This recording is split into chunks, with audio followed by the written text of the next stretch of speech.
അങ്ങനെ ഗൈസ് ഞങ്ങൾ ഹോസ്പിറ്റലിൽ എത്തിയിട്ടുണ്ട്. എന്തിന് എന്നെ കാണിക്കാനല്ല. കണ്ണ് നോക്കുന്നത്. പാവം ചെറിയൊരു ചെങ്കണ്ണ്, ചെറിയൊരു പ്രശ്നമുള്ളൂ. അതിന് വേണ്ടി വന്നതാണ് ഗൈസ് എന്ന് പറയാൻ ആഗ്രഹമുണ്ട്. പക്ഷെ ഞങ്ങൾ അതിന് വന്നതല്ല, ഞങ്ങൾ വേറൊരാളെ കൊണ്ടുവന്നതാണ്. അത് വേറെ ആരല്ല, അമ്മമാനെ കൊണ്ടുവന്നതാണ്.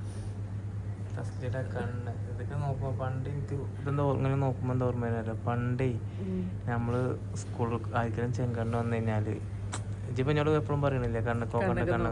പക്ഷെ ഞങ്ങൾ അന്ന് കണ്ണുക്കോക്കണ്ടാണെങ്കിലും കണ്ണുക്ക് നോക്കിയിരുന്നു സ്കൂള് മടക്കാൻ വേണ്ടിയിട്ട്. ഇതിപ്പോ ഇതുണ്ടോ പാവം 2 ദിവസമായിട്ട് തന്നെ നോക്കണില്ല. പക്ഷെ ഞാൻ നോക്കണുണ്ട് എന്റെ കണ്ണൊക്കെ പഴയ വൈബിന്. ചോദിക്കണം. പിന്നെ ഇമ്മമായിട്ട് വന്നതാണ്. പക്ഷെ തസ്ലി കൂട്ടിന് വന്നതാണ്. പക്ഷെ തസ്ലിക്കും വെച്ച എന്താ കഥ. ആളുകളെ പുതിയ സ്റ്റോക്ക് ഇവിടെ എന്താ പുതിയ വീഡിയോ എന്തെടുക്കാത്ത ഇങ്ങനെ ചോദിക്കുന്നുണ്ട്. അപ്പൊ അതിനുള്ള ഉദാഹരണമാണ് നിങ്ങോട്ട് തിന്നാ ഇതന്നെ. തൊടല്ലേ, കൈ കൊണ്ട് തൊടല്ലേ ഞാൻ എപ്പോഴും പറയുന്നുണ്ട്. നല്ല വെള്ളത്തിൽ കാശിയെ തുടയ്ക്കുക, തുള്ളി മരുന്ന് എത്തിക്കുക, അത്രേ ഉള്ളൂ. അല്ലാണ്ട് വേറെ ഒന്നും ചെയ്യാനില്ല. ഉമ്മമാനോട്ട് വന്നത് ഉമ്മമ്മോടെ കിടക്കുക. ഡോക്ടറെ വെയിറ്റ് ചെയ്തോണ്ടിരിക്കുക ഞങ്ങളല്ലേ. അമ്മക്ക് തീരെ വയ്യ. അപ്പോൾ എന്താ നോക്കാം. പക്ഷെ അതിൻ്റെ അടിയിലും തസ്ലിക്ക് വെയ്യാനിട്ടും ഞങ്ങളെ കൂടെ വന്നു. എന്താ സ്നേഹം, അൺലിമിറ്റഡ് സ്നേഹം. മമ്മ തീരെ വയ്യ. എന്താണ് മമ്മാൻ്റെ ബുദ്ധിമുട്ട് അറിയോ? എന്താണ്? വയറിന് വേദന, വയറുവേദനയുണ്ട്. നല്ല പ്രശ്നമാണ് വയറിന്. പിന്നെ നീച്ച് നടക്കാനൊന്നും വയ്യ, തീരെ വയ്യാണ്ടായിരിക്കുകയാണ്. അപ്പോൾ നമ്മൾ 2ാം പേര് ഇപ്പോൾ കൊണ്ടുവരുന്നത്. ഇനിയിപ്പോൾ ഇന്ന് സ്കാനിങ്ങും കാര്യങ്ങളൊക്കെ എടുക്കേണ്ടി വരും ഗ്യാസ്ട്രോനെ കാണിക്കാൻ. നിന്റെ കണ്ണ് നല്ല ശ്രദ്ധിക്കണം കേട്ടോ. വെള്ളം കൊണ്ട് ഇടയ്ക്ക് കഴുകണം, നല്ല വെള്ളത്തിൽ. അതുകൊണ്ട് അങ്ങനെ തുറക്കല്ലേ, അങ്ങനെ വെച്ച് ഇതാക്കിയാൽ മതി. അങ്ങനെയാണ് ഗൈസ്. അങ്ങനെ ഉമ്മമ്മക്ക് മെഡിസിൻ കയറ്റിക്കൊണ്ടിരിക്കുകയാണ്. അപ്പോൾ അങ്ങനെ ഇരിക്കുക ഞങ്ങൾ രണ്ടാളും. പിന്നെ ഉമ്മമ്മക്ക് എന്താ വെച്ച് കഴിഞ്ഞാൽ പ്രായത്തിൻ്റെതായ ബുദ്ധിമുട്ടുകളുണ്ട്. അതിന് പുറമെ ഭക്ഷണം കഴിച്ചിട്ട് കുറേ ആയി. കാരണം വയറ് സംബന്ധിച്ച് നല്ലൊരു അസുഖമുണ്ട്. അപ്പോൾ എല്ലാവരും ദുആയിൽ ഉൾപ്പെടുത്തിയ ഇൻഷാ അല്ലാഹ്. പിന്നെ എത്രയും പ്രായമായില്ലേ, അപ്പോൾ അതിൻ്റെതായ നല്ല ബുദ്ധിമുട്ടുണ്ട്. എന്നാലും മൂപ്പത്തേര് നിസ്കാരം കാര്യങ്ങളൊക്കെ കറക്റ്റാണ്. അതാണ് പിന്നെ സമാധാനം അല്ലേ. എന്ത് ബുദ്ധിമുട്ട് വന്നാലും അതും. ഇനി എൻ്റെ ഒരു അഭിപ്രായത്തിൽ ഉമ്മമാരെ ബാത്റൂം പോക്കും അതുപോലെ നിസ്കാരം കാര്യങ്ങളൊക്കെ കറക്റ്റായിട്ട് ചെയ്യാൻ പറ്റിയാൽ മതി. കൂടുതൽ ചെയ്യണമെന്നൊന്നുമില്ല അല്ലേ. കാരണം അതെങ്കിലും അത് കറക്റ്റായിട്ട് സ്വന്തമായിട്ട് ചെയ്താൽ തന്നെ വളരെ സന്തോഷമാണ്. അപ്പോൾ അതിന് വേണ്ടി പോകുന്നതാണ് ഞങ്ങൾ. ചെക്കപ്പും കാര്യങ്ങളൊക്കെ ചെയ്യുന്നുണ്ട്. പിന്നെ ഇയാളിങ്ങനെ കണ്ണുകൊണ്ട് വയ്യാണ്ടിരിക്കുകയാണ്. ആൾക്കും വയ്യ. എല്ലാം കൊണ്ടും അടിപൊളിയാണ്. ഞങ്ങൾക്ക് അതല്ല, ഞങ്ങൾ സ്വന്തമായിട്ടൊരു ഹോസ്പിറ്റലിൽ പണിയാനുള്ളൊരു പ്ലാനിങ് ഉണ്ട് ഞങ്ങൾക്ക് അല്ലേ. നമുക്ക് പുറത്തേക്ക് ആയി കൊടുക്കണല്ലോ. അത് പ്രശ്നമൊന്നുമില്ല, എനിക്ക് അങ്ങനത്തെ പ്രശ്നമൊന്നുമില്ല. അതൊക്കെ നമ്മൾ തരണം ചെയ്യും, നമ്മൾ കുഴപ്പമില്ല, കാര്യമല്ല. പക്ഷെ അമ്മമാർക്ക് ഇങ്ങനെ വയ്യാണ്ടാവുന്നത് ആദ്യമായിട്ടാണ്. ഇത് ആയിരുന്നു ഒരു ബ്ലോക്ക് ഉണ്ടാകുന്നു, ആദ്യമായിട്ടാണ്. തീരെ വയ്യ. എന്നോട് വെയിറ്റ് ചെയ്യാൻ പറഞ്ഞൊക്കെയാണ്. ഉള്ളിലും മരുന്ന് കഴിച്ചിട്ടുണ്ട്. ഇവിടെ പുറത്ത് വെയിറ്റിംഗ് ഏരിയയിൽ ഇരിക്കുകയാണ്. അത് കഴിഞ്ഞിട്ട് ഇനി സ്കാനിങ് കൂടി ഉണ്ട്. സ്കാനിങ്ങിൽ എന്താ നോക്കിയതല്ലേ, കുഴപ്പങ്ങളൊന്നും ഇല്ലാണ്ടിരിക്കട്ടെ. വയറുമ്പോൾ തൊടുമ്പത്തിന് വേദനയാണ്, പാവം കരയാണ്. ഭക്ഷണം കഴിക്കാൻ വയ്ക്കണില്ല, ഇറങ്ങുമ്പത്തിന് ബുദ്ധിമുട്ട്, വെള്ളം കുടിക്കാൻ പറ്റണില്ല.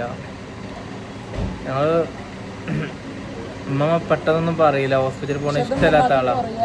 പക്ഷെ ഉമ്മ പറയണ്ടേ, പറഞ്ഞാലുള്ള നമുക്ക് ചെയ്യാൻ പറ്റിയ മനസ്സിൽ വെച്ച് കഴിഞ്ഞാൽ നമുക്കറിയില്ലല്ലോ.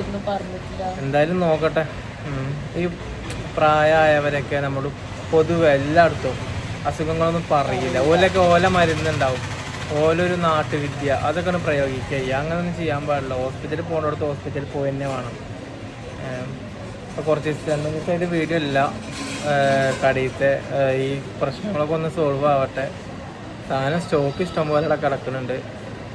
അതാണ് ഇപ്പോൾ ഓർഡർ എടുക്കാൻ വേറെ ആളെ വെച്ചാലും വീഡിയോ എടുക്കുകയാണെങ്കിൽ ഇപ്പോൾ തസ്ലി തന്നെ ശരിയാവണ്ടേ. ഓൾക്കൊന്ന് കുറച്ച് ദിവസത്തിന് റെസ്റ്റ് കൊടുത്തിരിക്കുകയാണ് ഞാൻ. അങ്ങനെ സമയം വൈകുന്നേരം 6 മണിയൊക്കെ കഴിഞ്ഞ് നമ്മളിപ്പോൾ നിലവിൽ അൽച്ചിഫിയിൽ തന്നെയാണ്. ഉമ്മമാടെ എന്താ വെച്ച് കഴിഞ്ഞാൽ ഫുള്ളായിട്ട് ഞാൻ അവിടെ നിന്ന് പറയുകയാണ്, ഭയങ്കര വയറുവേദനയായിരുന്നു, തീരെ വയ്യ. അപ്പോൾ ഒരുപാട് കുറച്ചായിട്ട് തുടങ്ങി വെച്ചാൽ നമ്മളിപ്പോൾ അമ്മ പറയുന്നത് വേദന. ഞങ്ങൾക്ക് ഇപ്പോൾ നിലവിൽ അൾട്രാസൗണ്ട് ചെയ്തു, അതിൽ ചെറിയൊരു ബുദ്ധിമുട്ടുകളും കാര്യങ്ങളൊക്കെ കാണിക്കുന്നുണ്ട്, ചെറിയ ചെറിയ പ്രശ്നങ്ങൾ. ഭയങ്കര വേദന, തൊടുമ്പത്തിനേ വേദന. അവിടെ നമ്മൾ കാണിച്ചത്. പിന്നെ ഇനിയിപ്പോൾ CT സ്കാനിങ് കാണിക്കുക ചെയ്യണം. അപ്പോൾ ഇനി ബ്ലഡ് ടെസ്റ്റും കാര്യങ്ങളൊക്കെ നോക്കിയപ്പോൾ ക്രിയാറ്റിൻ ലെവൽ കൂടുതലാണ്. CT ചെയ്യുമ്പോൾ ബുദ്ധിമുട്ടാണ്. അപ്പം ഇനി നെഫ്രോളജിനെ കാണിച്ചിട്ട് വേണം CT ഒക്കെ ചെയ്യാൻ. ഇൻഷാ അല്ലാഹ് നാളെ മറ്റന്നാളൊക്കെ വന്ന് ചെയ്യണം. അപ്പോൾ ഇങ്ങനെയൊക്കെയാണ് നിലവിലെ കാര്യങ്ങൾ. പിന്നെ തസ്ലീക്കാണെങ്കിലും കണ്ണുകൊണ്ട് തീരെ വയ്യ. അത് പിന്നെ എല്ലാവർക്കും വരുന്നതാണ്. പക്ഷേ എന്നാലും അതൊക്കെ വെച്ചിട്ട് ഉമ്മമാനൊന്ന് തീരെ വയ്യാത്തതുകൊണ്ട് അവള് പോകുന്നതാണ്. മൂത്തമ്മയുണ്ട്, പിന്നെ ഇമ്മയും അവരൊക്കെ വീട്ടിലാണ്. ഉമ്മാക്കും വയ്യ, കാലുകൊണ്ട് ധൈര്യത്തോണ്ട് ഉമ്മാക്കും ഒറ്റയ്ക്ക് ഇരിക്കാൻ ബുദ്ധിമുട്ടാണ്. അപ്പോൾ നിലവിൽ അടിപൊളിയാണ്. അങ്ങനെ നല്ല ഇട്ടില്ലേ വെറുതെ വന്നത്. അപ്പോൾ എല്ലാവരും ദുആയിൽ ഉൾപ്പെടുത്തിയ ഇങ്ങനെയൊക്കെയാണ് കാര്യങ്ങൾ ഇട്ടില്ലേ. ഇന്നും ഹോസ്പിറ്റലിൽ തന്നെ ഉമ്മാക്ക് സ്കാനിങ്ങും CT സ്കാനിങ് ഒക്കെ ചെയ്യാൻ വേണ്ടി വന്നതാണ്. അൽച്ചിഫിയിൽ തന്നെയാണ്. അന്നത്തെ വീഡിയോ ഫുള്ളാക്കാൻ കഴിഞ്ഞില്ല, ഓരോ തിരക്കുകളും. പിന്നെ ഹോസ്പിറ്റലിലാകുമ്പോൾ ഭയങ്കര ഇടങ്ങാറാണ്. CT സ്കാനിങ് ആണ്. അപ്പോൾ ഒന്ന് കഴിഞ്ഞ് ഏകദേശം ഇനിയിപ്പോൾ വെള്ളം കുടിച്ചിട്ട് ഒന്നുകൂടി എടുക്കണം. ഏകദേശം ഭക്ഷണം കഴിക്കാതെ 6 മണിക്കൂർ കഴിഞ്ഞിട്ടാണ് എടുക്കേണ്ടത്. അതിന് വേണ്ടി വെയിറ്റ് ചെയ്യാണ്. മറ്റേ ഞാൻ ഭക്ഷണം കഴിക്കാൻ പറഞ്ഞാൽ ചുരുപടി ഇരിക്കുകയാണ്. മുർസി ഉണ്ടെന്ന്. അപ്പോൾ ഇനിയിപ്പോൾ ഒരു വന്നിട്ടുള്ളൂ, ഞാൻ ഭക്ഷണം കഴിക്കാൻ പോവാം. ഉമ്മമനത്ത് ഇരിക്കാൻ ആൾ വേണ്ടേ. അപ്പോൾ അങ്ങനെയാണ് കാര്യങ്ങൾ ഗൈസ്. എല്ലാവരും ദുആയിൽ ഉൾപ്പെടുത്തിയ.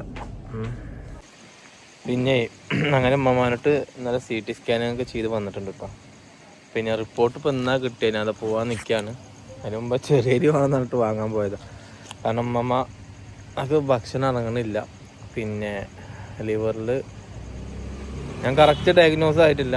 ലിവറിൽ എൻ്റെ അടിയിൽ ലേശ് കാണിക്കുന്നുണ്ട്. അതിൽ നന്നായിട്ട്, അതായത് ഒരു നല്ല വലുപ്പത്തിലൊരു സംഭവം, മുഴയാണോ എന്താ നീർക്കെട്ടാണ് എന്തോന്നൊന്നും അറിയില്ല. അപ്പോൾ ഇന്നുള്ളൂ നമുക്ക് ആ CT സ്കാനിങ്ങിൻ്റെ റിപ്പോർട്ട് നട്ട് ഇന്ന് നമുക്ക് ഡോക്ടറെ കാണാൻ പറ്റുള്ളൂ, അറിയുള്ളൂ. അപ്പോൾ അത് കാരണം കൊണ്ട് ആമാശയൊക്കെ സൈഡിലേക്കാണ് നീങ്ങിപ്പോയിട്ട് അതുകൊണ്ടാണ് ഭക്ഷണമൊന്നും കഴിക്കാത്തത്. ബുദ്ധിമുട്ട് തന്നെയാണ്. എന്തായാലും പഠിച്ചോന് ഒരു കുഴപ്പമില്ലാത്ത രീതിയിലാക്കട്ടെ. കാരണം മമ്മാടെ നിസ്കാരം അല്ലെങ്കിൽ ഭക്ഷണം കഴിക്കൽ, ബാത്റൂം പോക്ക്, അത് മാത്രം മതി. അതിന് ഇത്രയും കാലം ചെയ്തിരുന്നതും. പക്ഷേ അത് കറക്റ്റായിട്ട് ചെയ്യാൻ കഴിയാത്തതുകൊണ്ടാണ് ഇത്ര ബുദ്ധിമുട്ട് നമുക്ക്. എന്തായാലും അങ്ങനെയാണ് ഇപ്പോൾ നിലവിൽ ഹോസ്പിറ്റൽ കേസ് ഉണ്ടായിരുന്നത്. അത് ഹോസ്പിറ്റലിലേക്ക് പോകാൻ നിൽക്കുകയാണ്.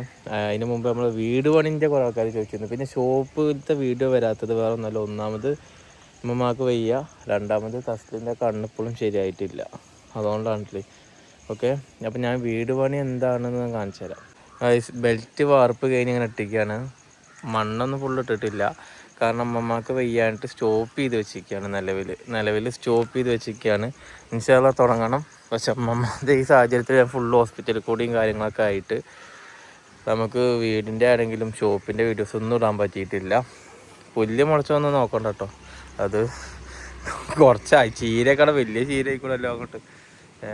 എന്താ വെച്ച് കഴിഞ്ഞാൽ നമ്മൾ കുറച്ച് ഡിലേ ആക്കിയതാണ്. ഇപ്പോഴത്തെ സാഹചര്യം അങ്ങനെ ആയതുകൊണ്ടാണ്. നിലവിൽ ഫുള്ള് ഇതാ ബെൽറ്റ് വാർത്ത് കഴിഞ്ഞിട്ടുണ്ട്. ഇനി മണ്ണ് ഫില്ല് ചെയ്തിട്ട് മണ്ണൊന്ന് സെറ്റാക്കണം ഇൻഷാ അല്ലാഹ്. പിന്നെ പടവും കാര്യങ്ങളൊക്കെ തുടങ്ങും. ഫുള്ള് പുല്ലൊക്കെ ഒക്കെ വെട്ടണം.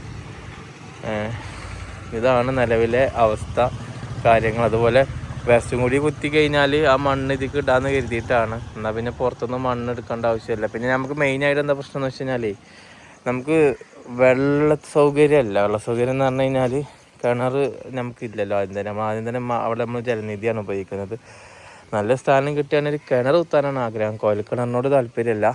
കോയൽക്കിണർ കുത്തിയോലെ തന്നെ അഭിപ്രായം പറയുന്നുണ്ട്. പിന്നെ നമ്മൾ 53-ലും കോയൽക്കിണറാണ്. അവിടുത്തെ ക്ലോസറ്റ് ആണെങ്കിലും പിന്നെ വെള്ളം കുടിക്കാനും പിന്നെ ഫിൽറ്റർ ചെയ്താലും നമ്മൾ കൊല്ലത്തിൽ മാറ്റുന്നത്. അതിക്കും നല്ലത് കിണർ കുത്താൻ സ്ഥലം ഉണ്ടെങ്കിൽ ഏറ്റവും നല്ല ഇതാണ്. നോക്കുന്നുണ്ട് ഇൻഷാ അല്ലാഹ്. എല്ലാവരും ദുആയിൽ ഉൾപ്പെടുത്തി. അതുപോലെ തന്നെ മെയിനായിട്ട് ഉമ്മമ്മയുടെ കാര്യമാണ്. പിന്നെ ജെസ്സിൻ്റെ അമ്മയുടെ വിശേഷം കുഴപ്പമൊന്നുമില്ല, അവിടെ വരലുണ്ട്. ഇപ്പം നിലവിലെ ഭയങ്കര സങ്കടമുള്ള കാര്യം ഉമ്മമ്മയുടെ കാര്യമാണ്. കാരണം എപ്പോഴും നിസ്കാരവും അതുപോലെ പ്രാർത്ഥനകളും നമ്മളെ വിജയത്തിൻ്റെ പിന്നിലും മമ്മയാണ്. നമുക്ക് വേണ്ടി അത്രയും ദുആകളും പ്രാർത്ഥനയൊക്കെ ചെയ്യുന്നത്. ആ മമ്മ ഒന്ന് വെയ്യാണ്ട് കിടക്കുമ്പോൾ നമ്മളെ പേരെ ഉറങ്ങി കിടക്കണ പോലെ ആയിക്കണം. തസ്ലി എപ്പോഴും പറയും മമ്മക്ക് വെയ്യാണ്ടിട്ടാണ്. എന്തായാലും എല്ലാവരും ദുആയിൽ ഉൾപ്പെടുത്തുക. ഇൻഷാ അല്ലാഹ് ഹോസ്പിറ്റലിൽ പോയി ഞാൻ വരാം. ഹോസ്പിറ്റലിൽ പോയി എന്നിട്ട് റിപ്പോർട്ട് എന്താ നോക്കട്ടെ ഇൻഷാ അല്ലാഹ്. അപ്പോൾ എല്ലാവർക്കും അസ്സലാമു അലൈക്കും.